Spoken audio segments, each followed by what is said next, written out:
เบิกบานและสำราญผ่านกันทั่วหน้าสถานี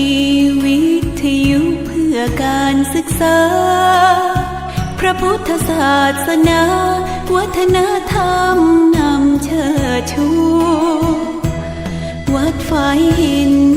แดนดินถิ่นล้านนาสืบสานมาภาษาธรรมนำความรู้ทั้งสาระและบันเทิงเชิงกูรู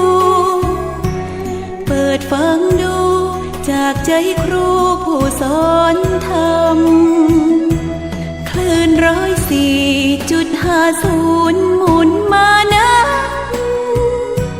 ฟังเสียงพระเทศสอนเป็นกลอนธรรมฟังเสียงเพลงฟังสาระพาน้อมนำจะสุขล้ำด้วยบทธรรมนำบทเพลงสมาพันธ์สื่อวิทยุพระพุทธศาสนาอาเซียนเชิญแวะเวียนฟังอย่าเกรง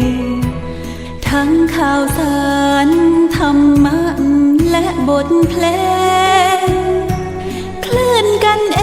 งพร้อมบรรเลงเพลงและธรรม